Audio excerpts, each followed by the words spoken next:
Sudah anak kirim.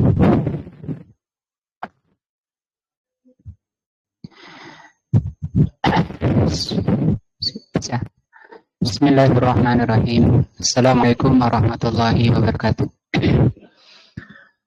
Alhamdulillahirabbil alamin wa bihi nasta'in ala umuri dunya waddin. Asyhadu an la ilaha illallah wa asyhadu anna Muhammadan abduhu wa rasuluh. Allahumma shalli ala Muhammadin wa ala alihi wa sahbihi ajmain. Wa ba'du. Pelajaran kita pagi ini adalah fikih.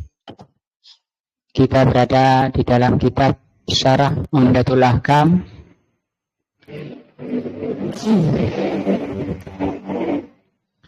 Kitab hadis yang berasal dari Bukhari dan Muslim saja, sehingga kita tidak membahas sahih tidaknya, karena hadis ini sudah hadis-hadis sahih semua, sehingga kita membahas fikihnya.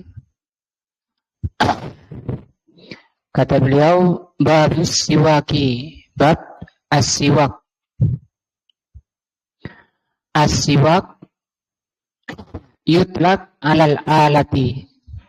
Siwak itu maknanya alat. Allati yatasawwaku biha, yang dipakai untuk siwak. Jadi kalau diartikan siwak itu apa? Asal maknanya alat. Alat apa? Alat untuk bersiwak. Kalau ud seperti ud itu ranting minal arab wa ghairihi, ranting arab atau lainnya. Jadi ada pohon namanya arok. Kalau di Indonesia kayaknya nggak ada pohon ini. Pernah waktu saya di Yaman bawa bijinya, karena ada bijinya kecil-kecil. Maunya saya tanam di Indonesia, saya taruh sini kok malah gak tumbuh. Nah, di Yaman sementara padang pasir panas kerontang bisa tumbuh hijau gitu. Di semua pasir, di lautan pasir dia bisa tumbuh hijau. Ada ranting-rantingnya kayak penjalin. Nah, di PTI sekarang biasanya kalau hari Jumat pagi, orang meti rantingnya itu dipotong kecil-kecil, terus dibagikan ke jamaah di masjid. Jadi ranting masih basah. Mungkin kalau kita bilang siwak basah. Namanya pohon arok. Wujud laku dan siwak juga. Jadi makna pertama, siwak itu alat untuk bersiwak atau membersihkan gigi. Wayutlak alal fi'li. Juga yang kedua, siwak itu bermakna perbuatan. Kalau ini alatnya, kalau juga bermakna perbuatannya, yaitu membersihkan itu, bersiwak. Sama dengan wudu, wawunya di dhamma, itu perbuatan berwudu. Tapi kalau wadu, wawunya di fathah, itu airnya. Kalau berwudu pakai wadu. Berwudu itu mana pakai wawunya di dhamma, itu perbuatan berwudu. Kalau di fathah itu maknanya airnya yang dipakai. Jadi alatnya itu di fathah wawunya. Nah di sini sama, siwak maknanya dua. Satu alat, kedua perbuatan. Alladzi huwa at-tasawwuk. Apa itu at-tasawwuk atau apa itu bersiwak? Kapan orang dikatakan bersiwak? Bersiwak kan berarti perbuatan. Wa huwa dalkul fammi, menggosok mulut, bisiwaki dengan siwak. Siwak kan alat. Kalau di sini contohnya di sini tulisannya kal'ud, seperti ud itu ranting. Jadi ini cuma seperti, bukan sebagai batasan. Pokoknya alat. Kalau di Indonesia ya bisa pakai sikat gigi, itu kan alat untuk membersihkan gigi. Jadi ketika gosok gigi di kamar mandi atau di mana, bisa nggak dikatakan bersiwak? Bisa. Bisa. Dan kalau di fikih-fikih lain disebutkan, kadang orang pakai kain bajunya, mungkin sering kita lihat kain bajunya begini kan. Ketika mau sholat itu. Lah, si alat bajunya itu namanya siwak. Kadang kalau ininya nggak mau, tangannya dibuat gosok gigi. Nah, tangan ketika gosok gigi ini namanya siwak.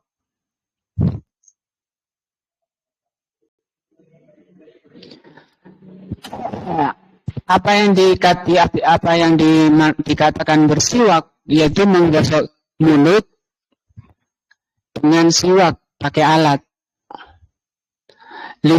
Litanzifil asnan, untuk membersihkan gigi. Walisan, membersihkan lidah.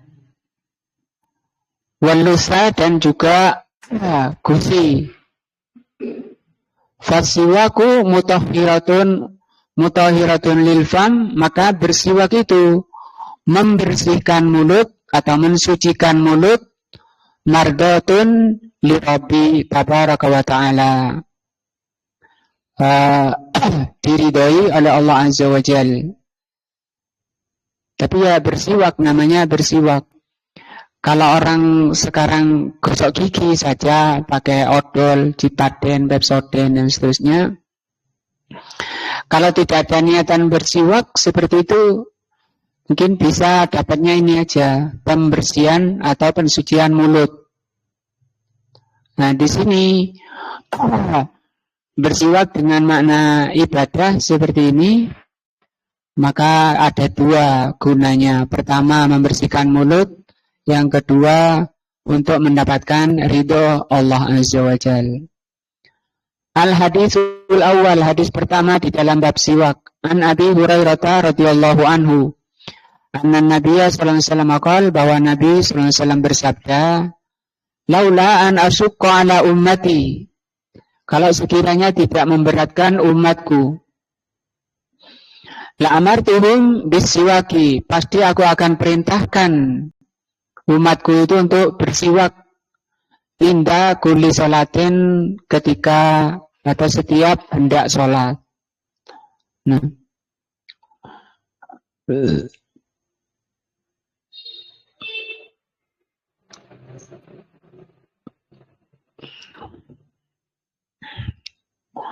laula, di hadis ini tadi laula itu artinya sekiranya tidak.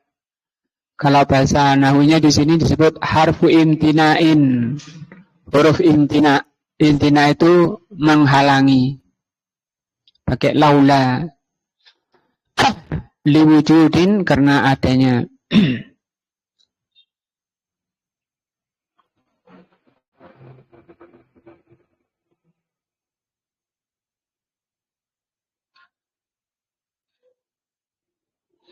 Di hadis-hadis lain juga ada dari Aisyah di sini.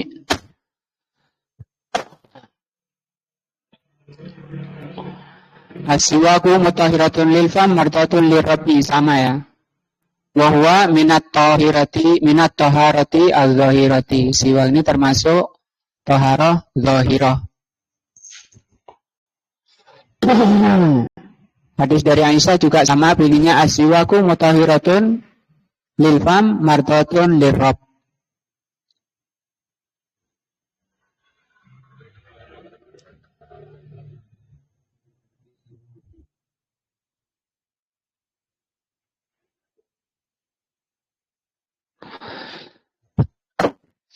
Kata di sini fasiwaku, maka bersiwak yakunu sababan liridor rabbi. Bersiwak itu menjadi sebab diridai Allah Azza wa Jal subhanahu wa ta'ala. Jadi bukan hanya sekedar kebersihan mulut. Kenapa bersiwak gak enak, mulut saya tidak enak, kotor habis makan apa gitu misalnya. Terus kok bersiwak, ya karena itu aja. Beda dengan ketika kita mengerti sunnah, kemudian mengamalkan sunnah bersiwak. Makanya khilaf para ulama, dari kanan dulu apa kiri dulu bersiwaknya itu. Itu khilaf para ulama. Ada kala diantaranya ada yang mengatakan kalau untuk ta'abbud saja, artinya ta'abbud itu kondisi mulutnya tidak kotor. Jadi cuma niat untuk melaksanakan sunnah bersiwak, maka dimulai dari yang kanan dulu. Jadi kalau untuk pembersihan, sebagaimana syariat pembersihan itu dari yang kiri dulu. Nah,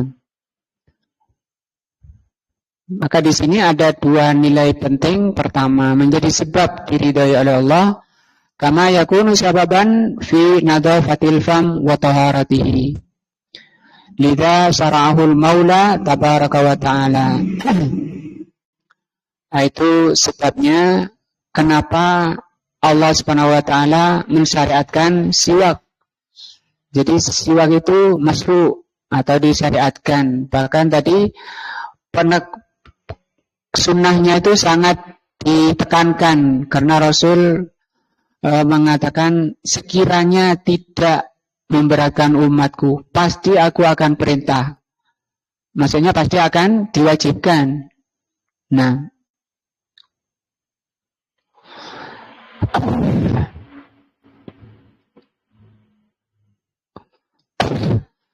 as-salatu di sini judulnya as-syarhul ijmali, syarat penjelasan secara global. As-salatu, salat itu dzatu sa'nin kabirin. Salat itu amalan yang sangat besar perkaranya, atau perkara yang sangat besar. Bahkan ibadah paling besar itu salat. Gabungan dari tiga, yaitu perbuatan, lisan, dan hati. Li'annaha, karena salat itu silatun, merupakan silah, penyambung atau penghubung bainal abdi wa rabbihi, antara hamba dengan Rabbnya. Artinya ketika orang itu salat, dia sedang berhubungan, ya, sedang menyambung diri dengan Allah Azza wa Jal. Tapi di luar salatnya, salat yang menyeluruh batin dan zahirnya. Karena banyak orang sholat hanya badannya, batinnya tidak ikut sholat, malah keluar kemana, kerja, ke ladang. Nah, mengikuti kesibukan-kesibukan yang biasa dilakukan di luar sholat. Apalagi pekerjaannya belum selesai, ya.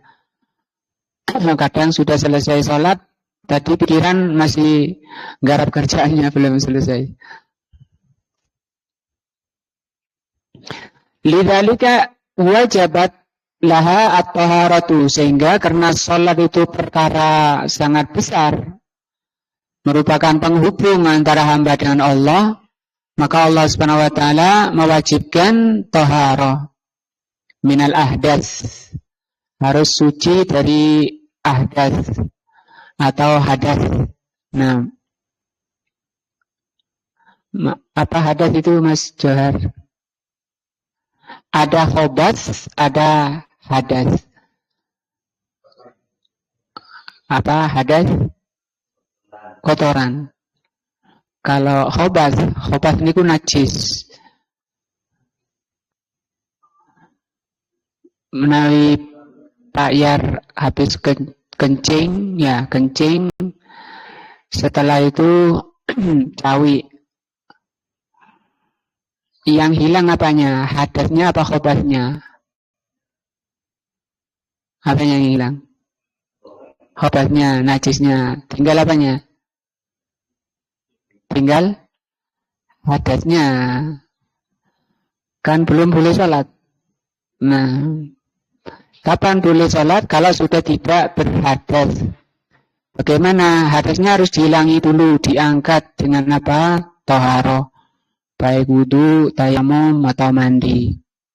Kalau gitu hadas apa Mas Johar? Masih ingat ada Pak Gun, monggo Pak Gun. Napa hadas? Sampun supe nggih.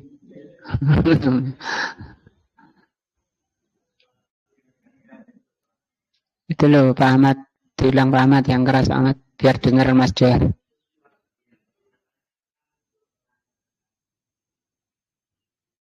Sesuatu yang menghalangi untuk melaksanakan sholat.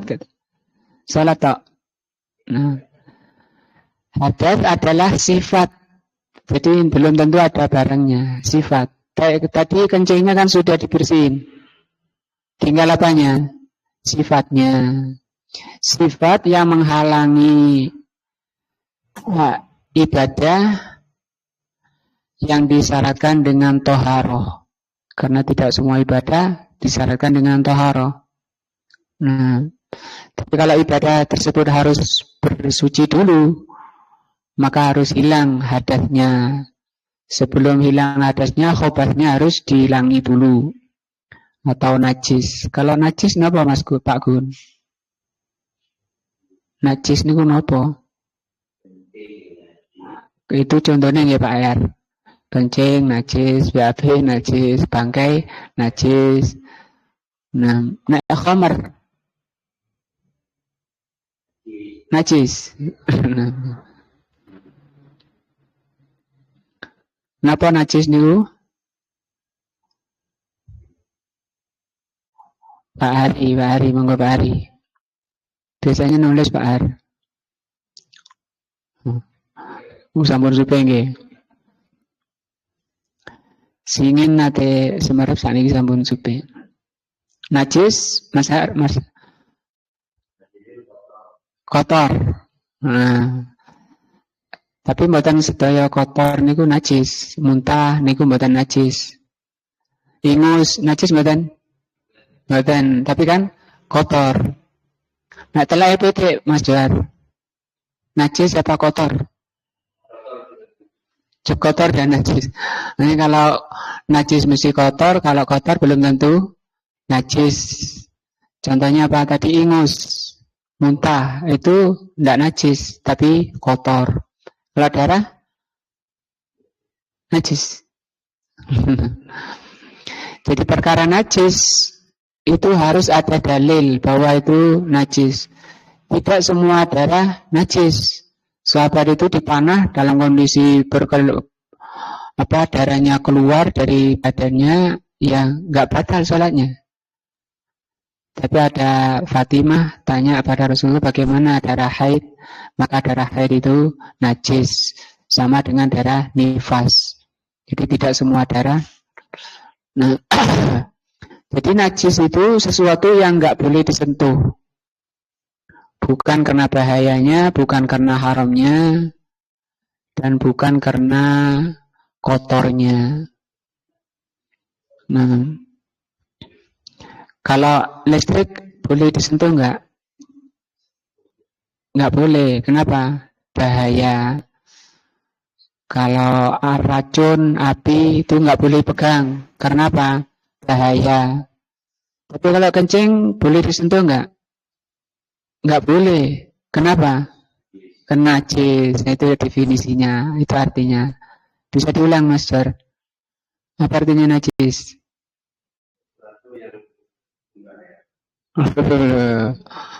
Itu listrik bahaya. Masalah listrik najis.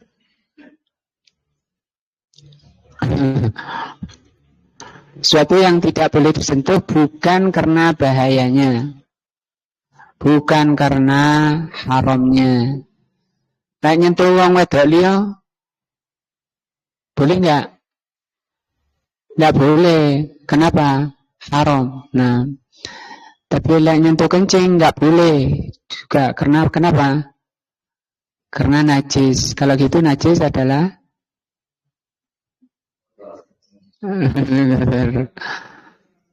suatu yang nggak boleh disentuh bukan karena kotornya, bukan karena bahayanya, dan bukan karena haramnya.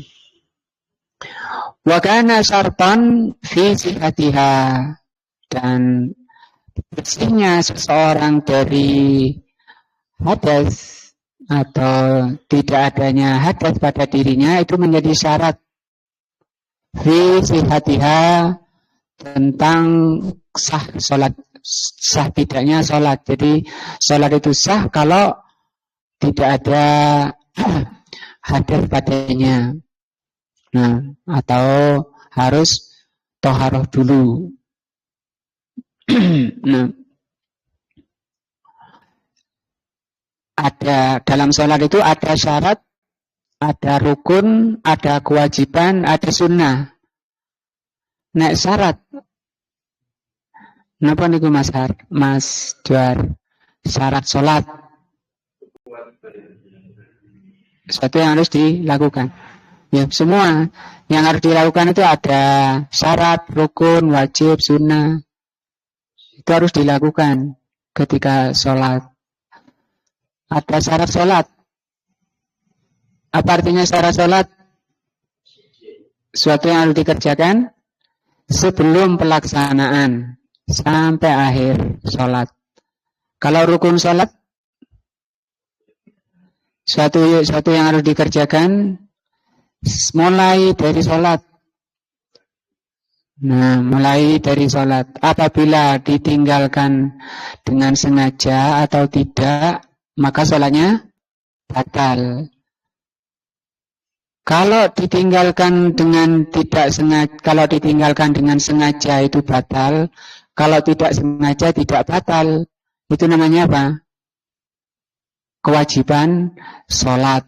Nah, jadi ada syarat, ada rukun, ada kewajiban sholat, ada sunnah sholat. Kalau sunnah sholat,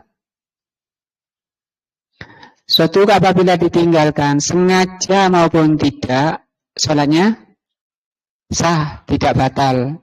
Hanya saja kurang kesempurnaannya. Maka taharah itu menjadi syarat dalam sahnya sholat. Dan orang tidak bisa dikatakan taharah kalau masih ada hadas. Nah, wa min takmili taharati, di antara penyempurna taharah adalah bisiwak, dengan pakai siwak. Jadi ini penyempurna taharah dengan bersiwak.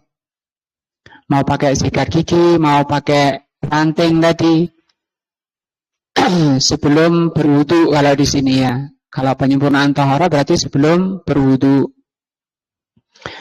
Li'annahu tanzifun, karena bersiwak itu tanzif, pembersihan. Lil fam, pembersihan mulut, mimma allaqa bihi min ausakhin, dari sesuatu yang melekat di mulut dari kotoran-kotoran, bekas-bekas makanan. Qad tahamulu rawaihin karihatin. Terkadang kotoran itu menimbulkan bau yang tidak sedap di mulut. Nah, ketika bau tidak sedap di mulut, kemudian berdoa menghadap Allah, itu tidak beradab dan tidak dikehendaki dalam syariat. Jadi kalau menghadap Allah kondisi harus bersih. Hanya Rasulullah SAW bersabda, barang siapa yang makan bawang ya mentah atau berambang, fala yaqrabanna masjidana, jangan sekali-kali mendekati masjid kami. Itu kalau dibaca syarahnya, haram orang yang makan berambang kemudian datang ke masjid untuk sholat berjamaah. Disebutkan oleh Rasul karena mengganggu jamaah dan juga mengganggu malaikat yang hadir. Karena malaikat itu terganggu dengan sesuatu yang mengganggu Bani Adam. Dan para ulama mengkias ke hadis berambang tadi, semua bau mulut, baik itu jengkol atau rokok. Nah, orang rokokan itu sebenarnya nggak boleh ke masjid itu, dosa. Sebelum hilang bau mulutnya. Terus kalau nggak ke masjid apa boleh salat di rumah? Nggak boleh. Karena namanya laki-laki harus ke masjid. Terus gimana? Di rumah nggak boleh, di masjid nggak boleh. Caranya gimana, Mas Yar? Iya, bau mulutnya dihilangi dulu, baru ke masjid. Nah, dan jangan rokokan. Nah, harus jangan makan jengkol, berambang yang bikin bau mulut tidak sedap. Walidzalika i'tana syari'u, dari itu syariat Islam dalam ini Allah dan Rasulnya i'tana, benar-benar perhatian indah sholat, terutama ketika sholat menghadap Allah Azza wa Jal. Kondisi bau mulutnya tidak enak, malaikat pun terganggu. Nah, faha huwa Abu Hurairah radhiyallahu an, maka di hadis ini Abu Hurairah radhiyallahu anhu yuhadditsu, menerangkan atau menjelaskan, anna Nabiya sallallahu alaihi wasallam akhbara, bahwa Rasulullah sallallahu alaihi wasallam mengabarkan, annahu laula khaufu wujudil masyaqqah ala ummatihi la amarahum amron laziman. Sekiranya Rasul tidak ada rasa takut memberatkan umatnya, pasti Rasul akan memerintahkan pada umatnya amron laziman. Amron laziman itu perintah wajib. Nah, diwajibkan karena pentingnya menghadap Allah kondisi paling bagus. Bahkan penampilannya juga mestinya harus paling bagus. Tidak kaos yang bau, baju bau dipakai untuk menghadap Allah Azza wa Jal. Itu kurang adab di dalam menghadap Allah Azza wa Jal. Karena Allah berfirman, khudhu zinatakum inda kulli masjidin. Khudhu, ambillah zina. Zina itu perhiasan. Perhiasan kalian. Apa kayak kaos oblong ke masjid, nggak kopian lagi. Nah, lo memangnya nggak sah sholatnya. Walaupun sah, tapi adabnya kurang karena perintah dari Allah disuruh berzina, disuruh berhias. Menghadap Allah Subhanahu wa Ta'ala sebaik-baik penampilan, baik pakaiannya bersih, baunya harum. Tidak ada bau mulut yang mengganggu. An yatasawwaku, pasti sekiranya tidak memberatkan umat, pasti Rasul memerintahkan atau mewajibkan umatnya bersiwak inda kulli salatin faridatin, pada setiap salat fardu au nafilatin atau salat sunnah. Kenapa? Lima fihi min tandifil fam, karena bersiwak itu dalam rangka untuk pembersihan mulut, wa takmilu taharat, dan untuk penyempurnaan bersuci. Nah, bersuci di sini wudu ya. Jadi sebelum berwudu dia bersiwak dulu. Kalau nggak punya siwak yang di saku berupa ranting tadi, daun pohon, ranting arok tadi, bisa pakai itu sikat gigi. Itu sudah masuk ke sana. Nah, fawaidul hadis, faidah hadis, ta'aqqadat tasawwuk inda fi'li kulli salatin faridatin aw nafilatin hatta salatal janazah. Hadis ini menerangkan penegasan untuk orang itu bersiwak ketika mau melakukan sholat, baik itu fardu atau sholat sunnah, sampai pun misalnya sholat jenazah. Mau sholat jenazah bersiwak dulu. Nah, kalau bisa ada di saku kita ya, sehingga kita mau sholat jenazah, mau apa, sholat apa, gampang. Nah, kalau di Indonesia kayaknya kurang mentradisi sunnah ini, kurang nyunah ya, kurang nyunah.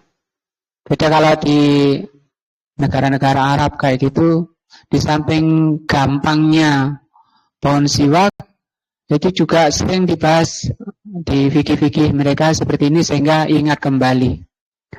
Belum lagi dijual. Kalau Jumat itu bukan dijual di sana. Banyak orang sedekah siwak. Bawa gegem-gegem, bawa kresek, isinya siwak sama minyak wangi. Kalau jamaah itu ada yang berdiri di pintu. Ada orang berdiri di pintu, pegang apa? Siwak sama pegang minyak wangi. Setiap orang masuk diduliti, diolesi minyak wangi dan dikasih siwak. Nah, mereka berbuat baik dengan saudaranya seperti itu. Kemudian ada yang keliling di masjid membawa buhur. Buhur itu kayak kalau di tempat di Gunung Kawi itu kayak ada minyan itu Pak Ahmad. Apa namanya? Apa namanya? Napa Pak ya? Nanti yang bakar minyan itu?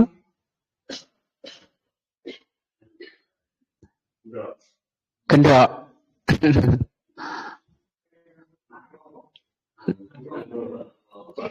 Angele jenenge napa Pak Gun? Guci. Trapen. Niku sukani keminyan tapi keminyan Arab sing memang wangi. Niku dibakar keliling sak masjid. Jadi wong-wong biasanya nyedeki niku keminyan niku surbane di kelungkupaken ngeten kersane mambu nyantol seluruh badannya wangi. Jadi artinya perhatian ke bau wangi, baik itu masjidnya, baik itu bajunya, pakaiannya, maupun mulutnya. Karena dia memang meyakini hari Jumat itu hari raya. Hari beribadah kepada Allah Subhanahu wa taala. Jadi kayak hari raya gitu. Kalau di kita enggak, karena kurang menyunah, kurang nyunah kayak gitu. Kadang belum mandi sudah berangkat ke masjid. Kadang sudah dekat sholat masih di tegalan. Nah, saya ngarit. Nah,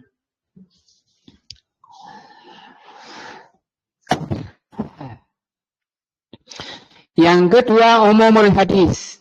Hadis ini umum. Hadis Abu Hurairah ini umum. Yasmilu salati shaimi, meliputi salatnya orang yang puasa ba'da zawal, setelah zawal. Fayata'akkadu fi haqqi shaimi, maka ditegaskan bagi orang yang puasa an yastaka inda kulli salatin, hendaknya bersiwak ketika mau salat.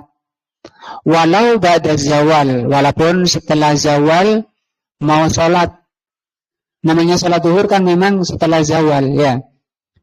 Kasalatai zuhri wal asri, seperti salat zuhur dan salat asar itu kan setelah zawal. Boleh enggak bersiwak setelah zuhur, setelah asar? Oh, bagi orang puasa boleh. Mana dalilnya? Hadis ini. Hadis pertama di bab siwak. Nah, yang ketiga mura'atun Nabi sallallahu alaihi wasallam. Perhatian Nabi sallallahu alaihi wasallam li ahwali ummatihi. Jadi Rasulullah sallallahu alaihi wasallam itu benar-benar paham kondisi umatnya. Makanya beliau mengira kalau beliau meyakini kalau disuruh diwajibkan bersiwak itu berat.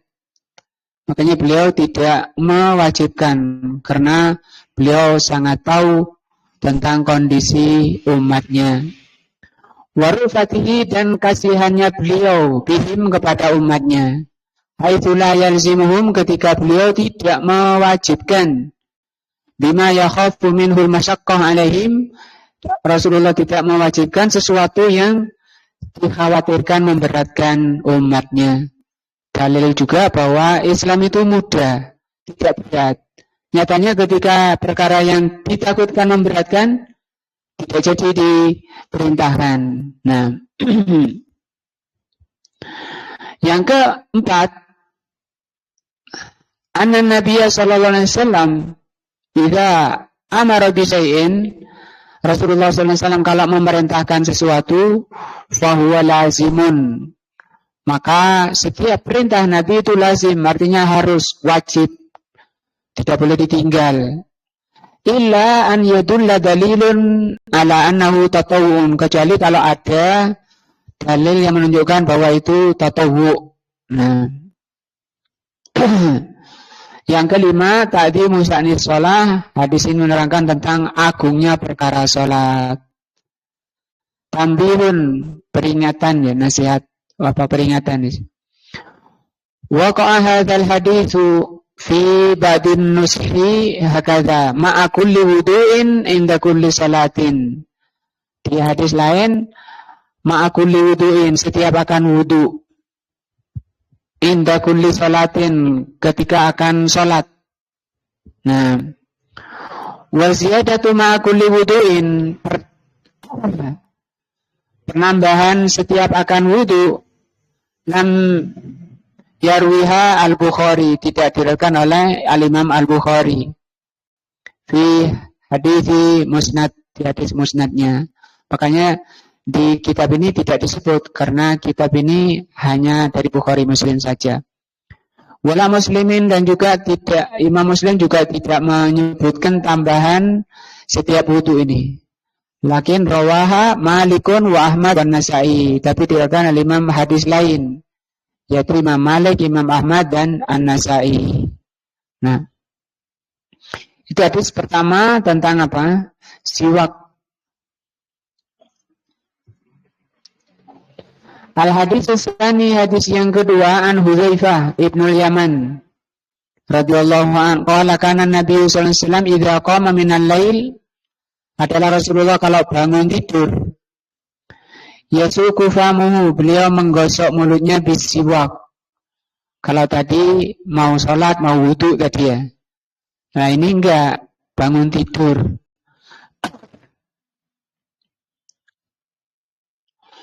Bangun tidur beliau bersiwak.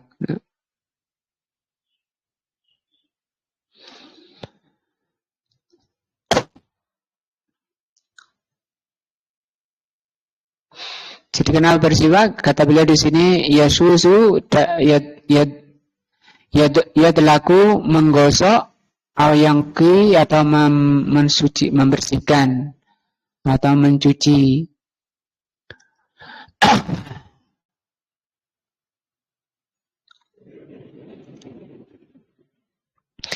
Qala Ibnu Daqiqil Id, di Al-Imam Ibnu Daqiqil Id mengatakan terhadap hadis dari Hudzaifah ini, fihi, hadis Hudzaifah ini, istihbabus siwak, menjelaskan sunnahnya bersiwak, indal qiyam, ketika bangun, minan naum, dari tidur.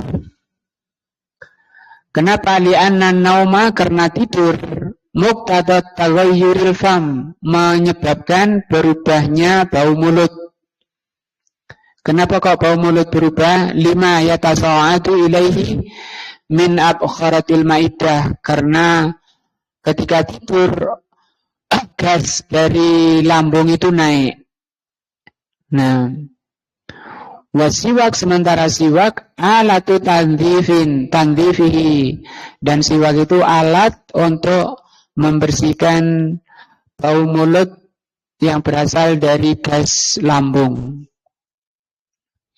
Fayustahabbu inda muqtadahu, sehingga disunahkan ketika bangun tidur seperti itu.